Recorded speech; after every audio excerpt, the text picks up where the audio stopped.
আসসালামু আলাইকুম। আপনাদের মাঝে আজকে যে মেডিসিনটি নিয়ে আমি কথা বলবো সেটি হলো ম্যাগনেসিয়াম ফসফরিসিকাম।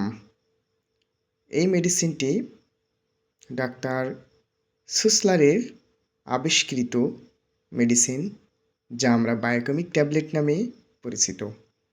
বিশেষ করে এই মেডিসিন 12টি প্রকারভেদ আছে, তার মধ্যে একটি অন্যতম ম্যাগনেসিয়াম ফসফরিসিকাম, যার সংক্ষিপ্ত নাম ম্যাগফস। আপনারা জানেন এই মেডিসিনটা হোমিওপ্যাথিক চিকিৎসকগণদের কাছে অথবা হোমিওপ্যাথিক ফার্মেসিতে পাওয়া যায়।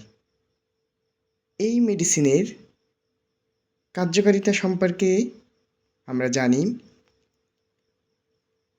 হঠাৎ ব্যথা, হিক্কা পাওয়া, প্রসব বেদনা, হাঁপানি, মৃগী, ঋতুজনিত ব্যথা, কার্ডিয়া বা হৃদরোগজনিত ব্যথা, মাংসপেশির ব্যথা এবং পেট ব্যথার কারণে মানব শরীরে পীড়াদায়ক বা কষ্টদায়ক অবস্থা তৈরি হয়, তখনই হোমিও চিকিৎসকরা এই মেডিসিনটা ব্যবহার করে থাকেন।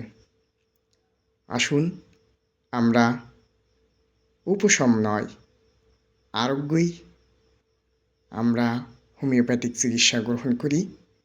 এই মেডিসিন গ্রহণের পূর্বে অবশ্যই আপনারা একজন হোমিওপ্যাথিক রেজিস্টার্ড ডাক্তারের সাথে পরামর্শ করে সেবন করবেন।